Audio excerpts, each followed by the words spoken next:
واش عمرك حسيتي براسك تعبتي بلا ما تعرفي علاش؟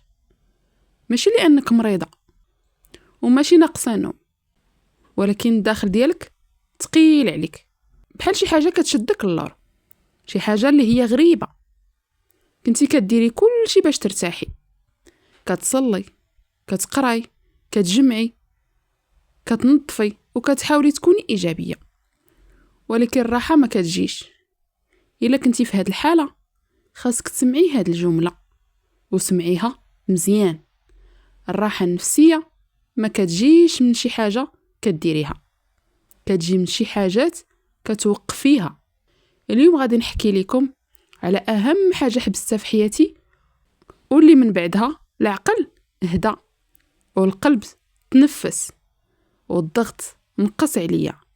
بقاي معايا حتى الاخير، حيت بزاف النساء كيديروا هاد الحاجه كل نهار وبلا ما يحسوا، كيسرقوا بها راحتهم.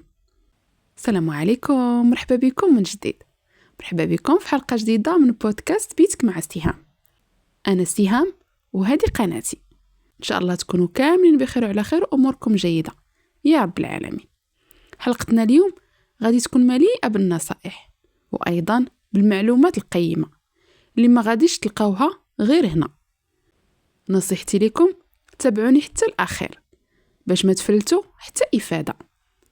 وقبل بغيت نشكركم على الدعم ديالكم لهذه القناه، شكرا لكم من القلب.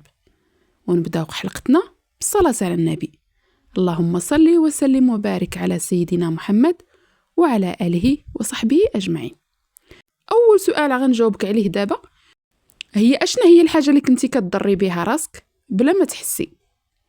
بزاف ديال النساء كيظنوا ان التعب النفسي كيجي غير من المشاكل الكبيره، اولا من الفقر، اولا من الفشل، اولا من الطلاق، اولا من مشاكل الحياه، اولا من الصدمات القويه، وكيقولوا انا ما عندي حتى مشكل كبير، علاش حاسه براسي تعبانه؟ ولكن الحقيقه اعمق بزاف من هذه الفكره. كاين واحد النوع من التعب النفسي ما كيجيش من ضربه واحده قويه، ولكن كيجي من التراكم اليومي الصغير، حوايج كنعيشوها كل نهار وكنعتبروها عاديه، ولكن في الحقيقه كتستنزف العقل ببطء.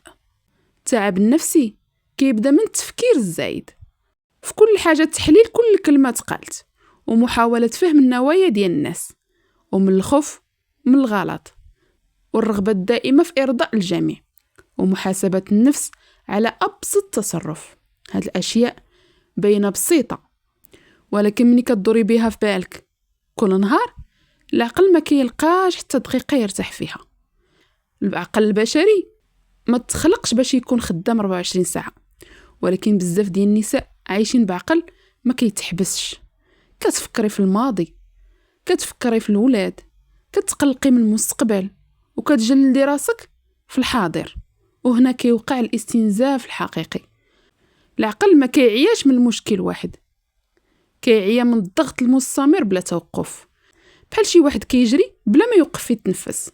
وزيد عليه واحد الحاجه خطيره، التعود.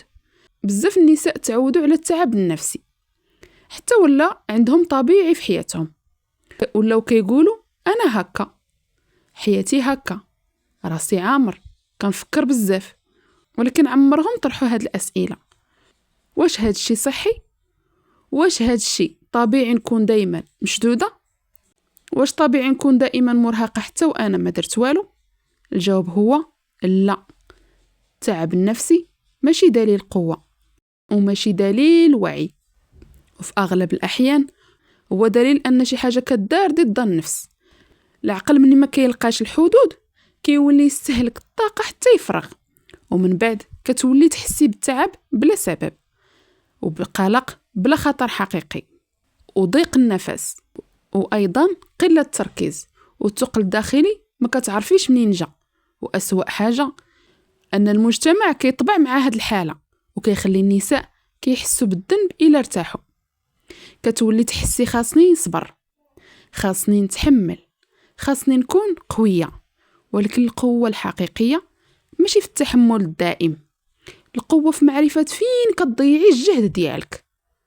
ولكن دابا السؤال الحقيقي اللي خاصنا نطرحه هو: اشنو هي الحاجه الرئيسيه اللي كتغدى على الاستنزاف النفسي كل نهار بلا ما نحسو. كنجاوبكم عليه دابا. الحاجة اللي حبست ما كانش شخص وما كانش خدمة وحتى ما كانش ظروف الحياة. الحاجة اللي كنت كنضر بها راسي بلا ما نحس هي محاولة السيطرة على كل شيء. كنت كنحاول نفهم كل تصرف، كنحلل كل كلمة تقالت، كنسول علاش قال هكا، علاش دار هكا، علاش تصرف معايا بحال ما هكا، اشنو كان يقصد، اشنو خاصني نجاوب، كيفاش نصلح الموقف. الراس عامر، كيفاش نخلي الصورة ديالي مزيانة. كنت كنعتقد ان هاد الشيء شي حاجة واعية، وان هاد الشيء ذكاء مني ولا قوة شخصية. ولكن الحقيقة هنا الصادمة هي هادي. هاد الشيء كان استنزاف خفي، وبزاف النساء كيديروا نفس الخطأ بلا ما ينتبهوا. كيحاولوا يسيطروا على الناس، الانطباعات والنتائج والردود الفعل وحتى المستقبل. كيحسوا ان الا خلاو الامور تتمشي بوحدها غادي يوقع شي خطر، غادي يفهموا غلط وغادي يتجرحوا ولا غادي يفشلوا. ولكن العقل ما تخلقش باش يسيطر على كل شيء. العقل تخلق باش يختار فين يحط طاقته ويسمح للباقي يدوز. محاولة السيطرة كتخليك دائما مشدودة، دائما كتفكري، دائما حاضرة ذهنيا، وحتى وانت جسديا واقفة. العقل كيولي في حالة حراسة دائمة، بحال واحد ما كيقدرش ينعس حيت دائما خايف شي حاجة توقع. والمشكل الأكبر أن السيطرة كتكون وهم، حيت ما غاديش تقدري تحكمي فاشنو الناس يحسوا، وما تقدريش تحكمي فاشنو غادي يقولوا، وما تقدريش تحكمي في كيفاش كيفهموك، وما تقدريش تحكمي أيضا في المستقبل. ولكن رغم هذا كنضيعوا الطاقة كبيرة في محاولة حاجة مستحيلة. ومن هنا كيجي التعب النفسي العميق. كتولي تحسي أنك عطيتي بزاف والمقابل مرتاحيتيش، أنك درتي كل شيء باش تكوني مفهومة، ولكن ما حسيتيش بالأمان. لأن الأمان ما كيجيش من السيطرة، كيجي من القبول. قبول أنك ما خاصكش توضحي كل شيء، وأيضا قبول بأنك ما مسؤولش على مشاعر الناس، وتقبلي أنك ما خاصكش تصلحي كل حاجة، وأيضا أن بعض الأمور خاصة تمشي بلا تدخل. ومنين بديت نحبس هاد المحاولة ما وقعتش في فوضى، وما وقعتش في قلق، وما تهددش حياتي، وما ضاعش كل شيء. العكس تماما، العقل بدا كيرتاح والتفكير نقص والطاقة رجعات شوية بشوية. ولكن منين وقفت هاد الحاجة وقع تغيير كبير في حياتي، ولكن ماشي بطريقة اللي كنت متوقعة. أشنو وقع منين حبستها؟ غنجاوبك عليه دابا. منين حبست محاولة السيطرة على كل شيء ما كانش تغيير درامي، ولكن كان عميق. أول حاجة لاحظتها هي أن الذهن نقص ضجيجه. ما بقاش كل شيء كيدور في بالي بنفس القوة، وما بقيتش كنعاود نفس الأسئلة 10 المرات. علاش ما جاوباتش؟ واش قلت أنا شي حاجة غلط؟ كيفاش كيشوفوني الناس؟ واش فهموني مزيان؟ واش فهموني غلط؟ هاد الأسئلة كانت بحال صوت خلفي دائما خدام، حتى وأنا كنضحك، وحتى وأنا خدامة، وحتى وأنا كنعس. منين يحبس السيطرة هاد الصوت بدا كيهبط تدريجيا. ما سكتش مرة واحدة، ولكن ولا ضعيف ولا ما كيتحكمش فيا. تاني حاجة وقعات هي أن الطاقة رجعت ليا. ما كنتش عارفة شحال من طاقة كانت تضيع غير في التفكير ماشي في الفعل. تفسير هنا محاولة توقع ومحاولة تفسير وتصحيح المسبق. مين حبست لقيت راسي كنفيق وأنا أقل تعب، كنقدر نركز وكنضحك بلا سبب كبير، وكنحس براسي خفيفة شوية. والطاقة اللي كانت محبوسة في محاولة التحكم في الناس والنتائج ولات متوفرة للحياة نفسها. ولكن أهم تغيير وقع هو الثالث، وليت كنميز بوضوح بين أشنو نقدر نغير وشنو خاصني نخليه يدوز. قبل كنت كنخلط بين الجوج، كنت كنحاول نغير مزاج الناس بطريقة تفكيرهم ونظرتهم ليا وقرارات ما عندي فيها حتى يد. ودابا وليت نوقف ونسول راسي سؤال بسيط: واش هاد الشيء لداخل في دائرة السيطرة ديالي ولا لا؟ إلا كان الجواب لا كنخليه يدوز، ماشي ببرودة ولكن بوعي. هاد التمييز هو اللي كيخلق الراحة النفسية الحقيقية. الراحة ما جاتش حيت كل شيء ولا مزيان، ولكن حيت ما بقيتش كنحمل راسي المسؤولية ماشي ديالي، بقيت مسؤولة على ردود أفعالي وقراراتي وحدودي واختياراتي، وخليت الباقي يمشي في طريقه. وهنا فهمت حاجة مهمة بزاف، الراحة النفسية ما كتجيش من التحكم، كتجي من الاختيار، اختيار فين نحط طاقتي وفين نحبسها. ولكن يمكن دابا كتسولي كيفاش نعرف اشنو خاصني نحبس واشنو نخلي وفين نرسم الخط بلا ما نحس بالذنب. ودابا غادي نعطيك مفتاح عملي باش تعرفي بالضبط فين تسدي الباب وفين تخليه محلول، كيفاش تطبقي هذا القرار في حياتك، وعملي باش ترجعي السيطرة على طاقتك النفسية وتخفي الاستنزاف. خاصك تدخلي هذا المفهوم في حياتك اليومية بطريقة عملية ومباشرة. أول خطوة وضع أسئلة توجيهية يومية. هادو 3 أسئلة بسيطة ولكن فعالة بزاف. السؤال الأول، واش هادشي تحت السيطرة؟ كل مرة كتفكري في شي موقف أو في شي تعليق أو في شي كلمة جرحك بها شي واحد أو شي تصرف تصرف معك به شي واحد، سولي راسك واش هادشي فعلا كنقدر نغيره؟ إلا كان الجواب لا، حبسي التفكير فيه. ما كاين حتى حاجة غادي تربحها إلا هدرتي الطاقة ديالك على شي حاجة ماشي بيديك.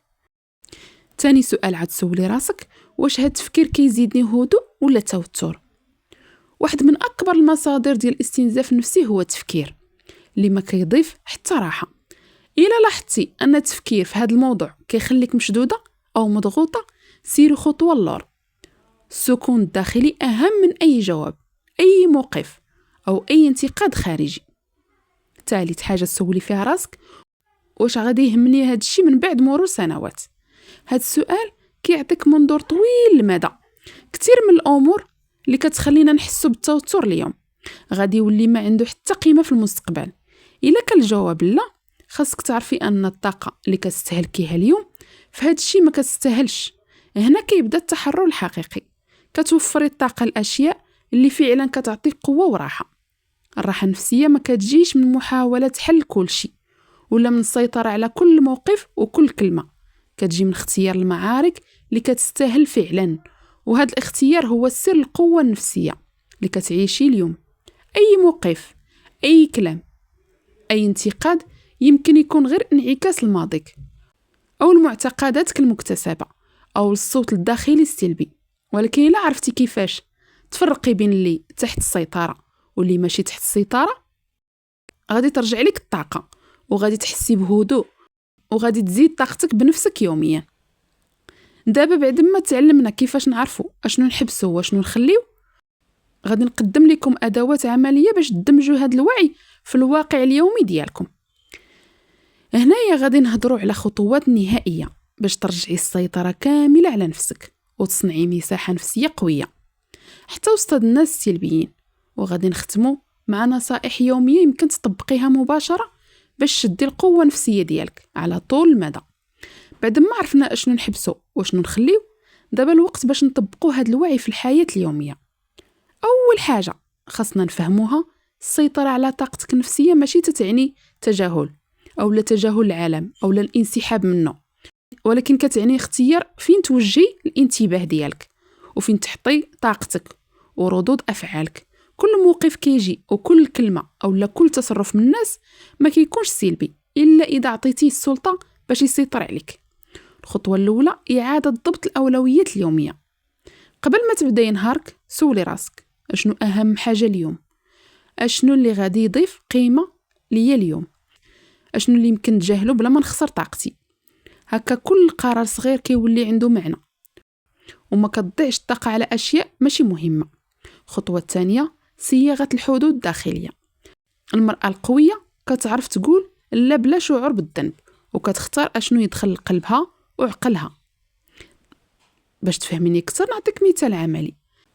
الا سمعتي تعليق سلبي ما يتراكمش داخلك، كتسمعي وكتمسحيه بكلمه تمر بلا ما تاثري.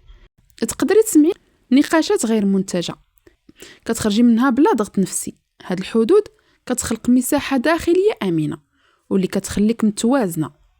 الخطوه الثالثه التعامل مع الصوت الداخلي السلبي. الصوت الداخلي اللي كينتقدك وكيسوقك للقلق، كيبني الشك. خاصنا نواجهه. كل مرة كيجي الصوت السلبي سولي راسك، واش هاد الكلام صحيح؟ قولي لنفسك أنا أكثر من هاد الصوت، أنا عندي قدرة على التعلم والتطوير. كرري هاد الرسائل اليومية باش العقل يتبدل تدريجيا. الخطوة الرابعة، تركيز على الحاضر. القلق كيجي من الماضي أو المستقبل. باش ترجع القوة النفسية، ركزي على اللي عندك اليوم والإنجازات الصغيرة اللي درتيها اليوم، احتفلي بها. واللحظة الحالية كتعيشيها بلا أحكام أو قرارات اليوم، كتكون مدروسة ومريحة للنفس. الخطوة الخامسة، استمرارية اليومية. القوة النفسية ما كتجيش بين ليلة ونهار، خاصك تمرين يومي. دائما استعملي أسئلة توجيه. واش هاد الشيء تحت السيطرة؟ واش كيضيف ليا الراحة؟ واش مهم بعد عام؟ وهنا غادي ديري تدوين النقاط المهمة اللي تعلمتيها. وما تنسيش مراجعة الصوت الداخلي، كتسجلي كل مرة تجاوزتي فيها القلق أو تأثير الناس. إلا طبقتي هاد الخطوات كل يوم غادي تحسي الطاقة النفسية رجعت، وقدرتك على اتخاذ القرارات بلا ضغط. غادي ترجع لك الراحة الداخلية والحضور الكامل في لحظة، والثقة بالنفس غادي تكبر بطريقة طبيعية وواقعية. دابا عرفتي سر السيطرة على طاقتك النفسية وقوتك الداخلية. المفتاح ماشي تجاهل العالم، ولكن اختيار اشنو تستاهل طاقتك وشنو اللي يمر بلا ما تأثري. باش تكمل هذه الرحلة، طبقي هذه الأسئلة والتمارين اليومية، ورجعي الصوت الداخلي ديالك باستمرار. وهنا وصلنا لنهاية الفيديو. تنسى راسي منين كنت نسجل حلقة، لأني ما تنسخاش بكم، بحال راكم معايا وتنهضر معاكم. تنقول لكم الله يسخر لك كل خير. وإلا حسيتي أن هذه الحلقة لمساتك أو عطاتك دفعة اليوم، شاركها مع صديقاتك باش توصل لكل امرأة محتاجة هذا الكلام. وما تنسيش تضغطي على زر لايك باش تشجعني اكثر وتدعمي هذا المحتوى. وإلا مازال ما اشتركتيش في القناة، تنقول لك اشتركي فيها وفعلي زر الجرس باش يوصلك كل ما هو جديد في القناة. وكتبي لي رأيك وتجربتك في التعاليق. ما تنسيش، كل تفاعل منك كيدعمني نقدم محتوى أعمق وأقرب لك، يوصل لي أكبر عدد من النساء اللي بغيات يتغيروا. نشوفك في الحلقة جديدة بإذن الله. مع السلامة. استودعكم الله الذي لا تضيع ودائعه.